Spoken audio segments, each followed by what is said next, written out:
Салам достор, байланышта Санчо Бей каналы. Бүгүн көпчүлүктүн тандоосу менен болгон окуядан алынган коркунучтуу тасма көрөбүз. Тасма 2007-жылы чыгып Зодиак деп аталып, мурдагы кылымдын 60-жылдары кармалбаган адам өлтүргүч жөнүндө баяндалат. Анда эмесе көрүүгө даяр болуп калсаңыз баштай берели. Этот фильм основан на реальных полицейских протоколах.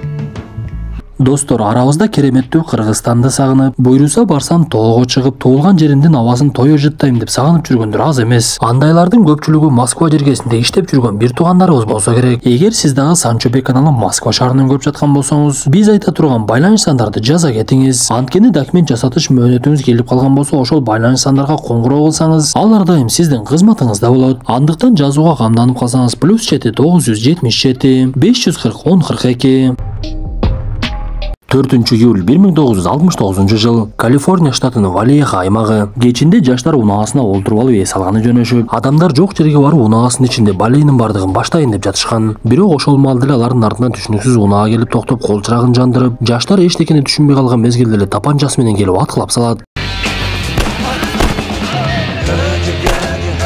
Окуядан кийин бирөө тартип сакчыларга коңгуроо кылып, мен 2 жаш баланы өлтүрүп салдым. Алардын унаасы күрөң түстүү, анан дагы кийимдери төмөндөгүдөй деп бардык белгилерин айтып берет. Биз мындан соң Калифорния штатынын Сан-Франциско аймагын көрөбүз. Кабарчы болуп иштеген Роберт эртең менен шашылып баласын окууга жеткирип, андан соң өзү жумушуна кетет. Каарманыбыз иштеген гезит Сан-Франциско хроникасы деп аталчу. Анткени гезит көп учурда кылмыштар тууралуу жазып чыгып, ал жерде мыкты кабарчылардын бири Пол дагы иштечү. Жумушчулар бир кезде чогулуш кылып олтурса, ал жерге түшүнүксүз адамдан кат келип, катта буга чейинки болгон адам өлтүрүү боюнча жазылыптыр. Анан дагы каттын эси ал адамдарды мен өлтүрдүм. Эгер бул тууралуу гезитиңерге жазбасаңар, мен дагы адамдарды өлтүрөмүн. Адамдардын өлүмүнө силер себеп болуп калбагыла десе, гезиттин башчысы айласы жок чыгарганга уруксат берип, окуянын бардыгын угуп турган каарманыбыз Робертке бул нерсе аябай кызыктуу болот. Анткени катты жазган адам каттан башка ар кандай белгилерди дагы жазып жибериптир. Ошол эле учурда бул каттар ФБРдин тыңчыларына дагы, тартип сакчыларга дагы, анан башка гезитчилерге дагы келген болчу. Анда жанагы кагазга түшүрүлгөн белгини гезитке чыгарса, аны окуп жаткан тарых мугалимдери жандырмагын табышып, ал жерде каттын ээси мен адамдарды өлтүргөндү жакшы көрөмүн.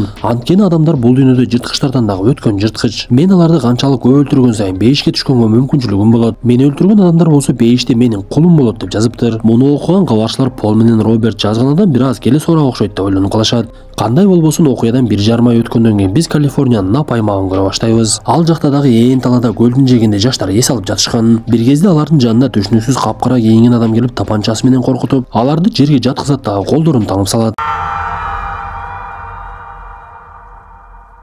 Ошентип Зөөкүр ал экөөнү дагы өлтүрүп салып, бул жолу дагы тартип сакчыларга бирөө коңгуроо кылып, мен суунун жээгинде жаш кыз менен баланы өлтүрүп салдым. Алардын унаасы ак түстүү болчу, баланын көз айнеги бар экен. Жана башка ушул сыяктуу деп белгилеринин бардыгын так айтып берет. Ошентип акыркы күндөрү өлүмдөр көбөйүп, сыналгыдан элдерге жарыя кылышып, түнү көчөдө жүргөндө абайлаңыздар, зөөкүрлөр пайда болду деп элдерге маалыматты жеткире башташат.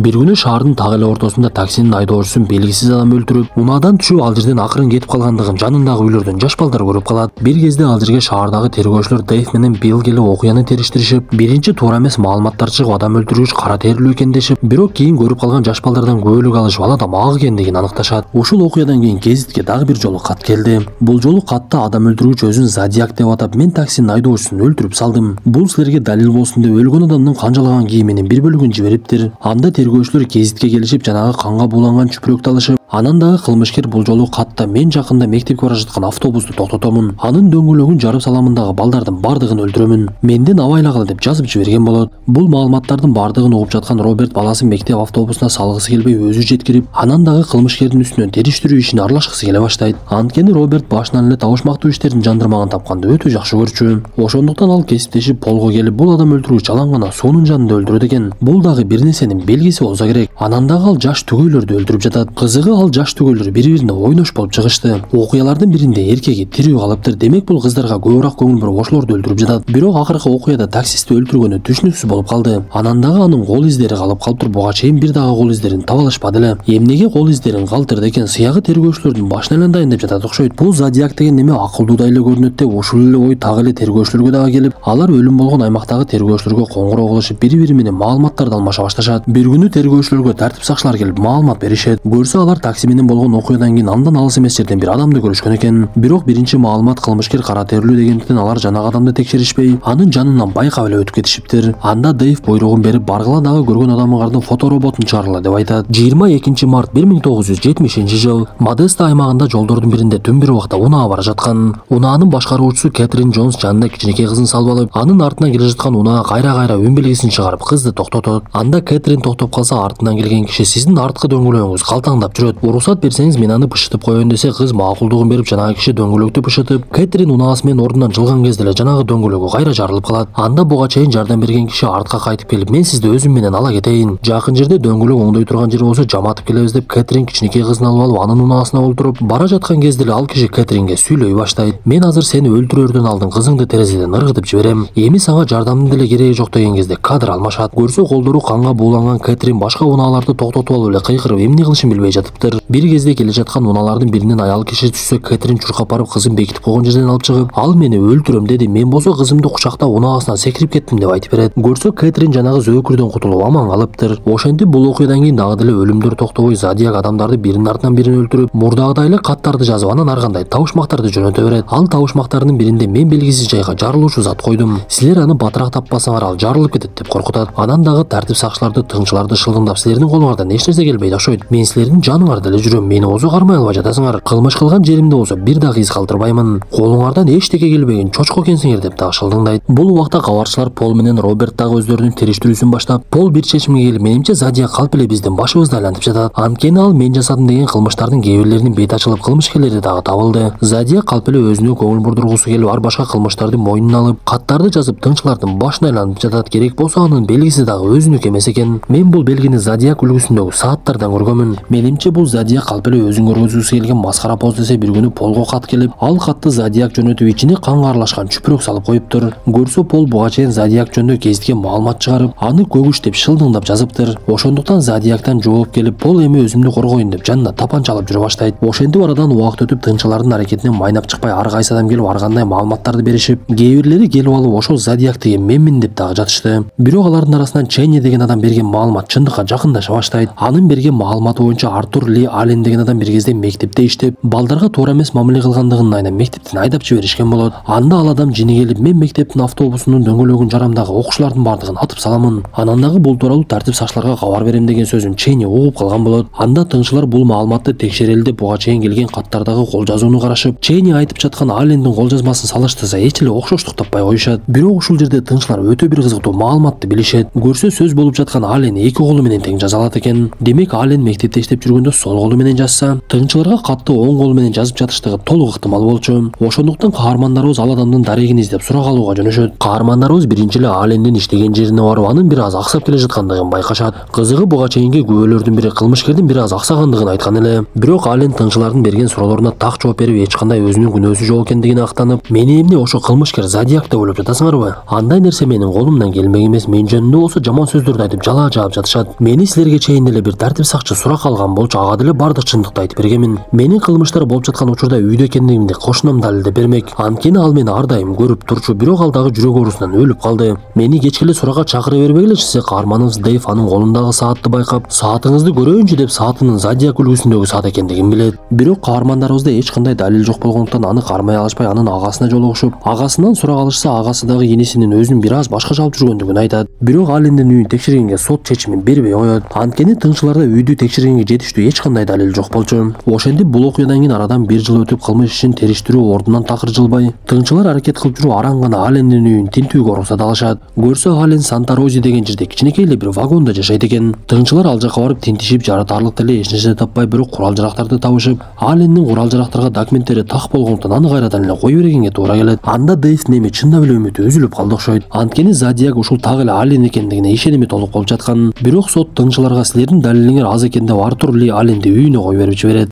4 года спустя полиция поймала человека, который по их Ошентип бул окуядан 4 жыл өтүп элдин баары Зодиак жөнүндө унутушуп, буга чейин Зодиактан келген каттар дагы 3 жылдан бери келбей калат. Бирок Роберт Зодиак тууралуу такыр унутпай гезиттеги ага тиешелүү маалыматтарды чогултуп алып, жумушунан сырткары дагы деле Зодиакты изилдөө менен элек болчу. Ал бул убакта ичкиликке берилип иштен айдалып кеткен Полго келсе, Пол деле анын сөзүнө маани бербей, Зодиакты азыр бардык эле унутуп калды. Анын кечеги жомокта. Ага башыңды оорутпайлы койчу десе, Роберт ал жерден кетип тыңчы Дэйвге жолугат. Көрсө Роберт Зодиак тууралуу маалыматтарды топтоп китеп жазууну чечиптир. Ошондуктан ал тыңчыга кайрылып, мен анын ишин башынан изилдеп чыгайын деп жатам. Азыр байкасам эч ким ага маани бербей, тыңчылар деле издебей калыптыр. Бирок сизден мага жардам керек. Анткени мен дагы сизге маанилүү маалыматтарды таап беришим мүмкүн десе, тыңчы бул нерсени туура көрүп, Зодиактын иши дагы деле жабыл элек, мен сага эч кандай маалымат бере албаймын. Бергенге эч кандай акым жок деп төмөндөгү жакка барып, төмөндөгү адамга жолук деп сөзгө аралаштырып маалымат бере баштайт. Бул нерсени байкап калган Роберт дароо берилген маалыматтарды жазып алып ошол жака жөнөп, Зодиак убагында кайсыл жактан адамдарды өлтүргөн болсо, ошол жака барып тыңчылардан маалыматтарды чогулта баштайт. Көрсө тасманын башындагы Зодиак аткылап кеткен жигит менен кыздын жигити өлбөй калган экен. Бирок ал ооруканадан чыгып башка өлкөгө кетип калгандыктан андан эч кандай сурак ала алышпай, анан дагы тыңчылар териштирүү ишинде көп эле нерселерди байкабай өтүп кеткен жерлери бар экен. Бул маалыматтарды Роберт Дэйвге келип айтып берсе, Дэйв чындап эле каарманыбыздын аракетинен майнап чыга баштагандыгын байкап, ага дагы деле жардамын токтотпой эмне кылыштын жолун көрсөтө берет. Бир күнү Робертке белгисиз адам коңгуроо кылып, сен Зодиакты изилдеп жаткандыгыңды билдим. Мен Зодиактын кылмыштарын видео тасмага түшүргөндүгүн билемин. Анан дагы Зодиактын Боб Вон деген досу бар. Сен ошого жолугушуң керек, анткени ал кылмышкердин кылган видео тасмаларын сактап жүрөт. Бирок ал чындыгында досу Зодиак экендигин билбейт. Зодиактын өзүнүн чын аты Рик Маршалл деп айтып берет. Анда каарманыбыз бейтааныш адам берген маалымат боюнча изилдеп, бирок Рик Маршаллдын эч кандай Зодиакка тиешеси жок экендигин билип, жумуштан кийин изилдөөсүн улантып үй бүлөсүнө көңүл бура албай калат. Ошондуктан каарманыбыз бир күнү үйүнө келсе, аялы балдарын алып апасыныкына кетип калыптыр. Бирок Роберт арткага кайтышты ойлонбой, тасманын башындагы каза болгон Дарлин жөнүндө маалымат издеп, анын жакын курбу кызы Линданы түрмөдөн табат. Роберт Линдага келип Дарлин жөнүндө сурап, Дарлин каза болгонго чейин анын душмандары жок беле? Рик Маршалл деген таанышым билбейт белең десе, Линда жооп берип, Дарлин жакшынакай болгондуктан аны көп балдар жакшы көрчү. Бирок арасынан бирөө бар эле, аны Дарлин көп деле жакшы көрбөсө деле артынан эрчи берчү. Дарлинге ар кандай белектерди алып келип берип, ага жакындаганга аракет кылып, анан дагы мурда адам өлтүргөнмүн деп айтып берген экен. Ошондуктан Дарлин андан коркуп жүргөн. Мен атын жакшы эстей албай жатам, бирок Рик эмес болчу. Кыска эле ат болчу, менимче Ли болсо керек деп айтып берет. Это снова он. Я его убью. Анда каарманыбыз түн бир убак болуп бардыгы уктап аткандыгына карабай тыңчы Дэйвдин үйүнө барып, мен чыныгы Зодиакты таптым окшойт, ал силер буга чейин сурак алган Ли Аллен экен. Анткени Зодиак эң биринчи Дарлинди өлтүргөн эле. Көрсө алар бири-бирин таанышчу экен. Анан дагы мен Ли Аллендин туулган күнү 18-январь экендигин билдим. Зодиак буга чейин күбөлөрдүн бирине коңгуроо кылып коркуткан кезде, бүгүн менин туулган күнүм, мен адам өлтүрүшүм керек деп 18-январда айткан болот. Демек далилдердин бардыгы ошол Ли Алленге көргөзүп турат десе, Дэйв анын жыйынтыгына таң калып, мен 25 жылдан бери адам өлтүргүчтөрдү издеп иштеп келемин. Сенин издөөңдөн жыйынтык жакшы чыгыптыр, бирок буларды эч кандай далил катары кабыл албайт. Ошондуктан сен жакшысы өзүң ойлонгондой китеп жазганың. Ли Аллендин күнөөсүн мойнуна кое албасак дагы элдерге маалымат жеткирели деген сунушун берет. Биз ошентип 1983-жылга өтөбүз. Анда Роберт ал жердеги дүкөндөрдүн бирине атайын келип, сатуучу болуп иштеп жаткан Ли Аллен менен бетме-бет жолугат. Сыягы каарманыбыз Ли Аллендин жүзүн көргүсү келген окшойт. Анткени ал бир аз карап эле кайрадан унчукпай кетип калды. Мындан соң окуя 1991-жылга өтүп, биз Калифорниянын аэропортун көрөбүз. Ал жерде тергөөчүлөрдүн бирине жолукканы Майк Мажо келе жаткан. Бул бала жанагы окуянын башында Зодиак тапанчасы менен аткылап салып, бирок өлбөй калган бала болчу. Ага тергөөчү сүрөттөрдү көрсөтүп, мен сизди түшүнөмүн, окуянын болгонуна 22 жыл болду. Бирок сиздин эсиңизде болсо сүрөттөн сизди аткан адамды көрсөтүп бериңиз деп айтса, Майк эч термелбей туруп эле Ли Алленди көрсөтөт. Ошентип бул көргөзмөдөн кийин Ли Аллендин үстүнөн кылмыш иши ачылып, аны кармайлы деп чачса, ал буга чейин эле жүрөк оорусунан каза болуп калыптыр. Биз тасманын аягында Роберт Зодиак аттуу китеп жазып, ал китеп өлкөдөгү эң көп сатылган китепке айлангандыгын түшүнөбүз. Анан дагы Зодиактын кылмыш ишинин бети ачылбай 2004-жылы кылмыш ишти толугу менен жаап салышат. Роберт болсо, мага бирөө ар дайым коңгуроо кылып сүйлөбөйли, дем ала берчү. Бирок Ли Аллен өлгөндөн кийин ошол коңгуроолор дагы токтоп калды деп айткан экен. Достор, ушундай көз ирмемдер менен бүгүнкү тасмабыз дагы аягына чыкты. Тасма жакса мыкты белгисин басып, оюңуздарды сөзсүз калтыра кетиңиздер. Анда эмесе кийинки тасмадан жолугушканча ден соолукту жакшы карап, оңдон солдон келген кырсыктан оолак жүрөлү.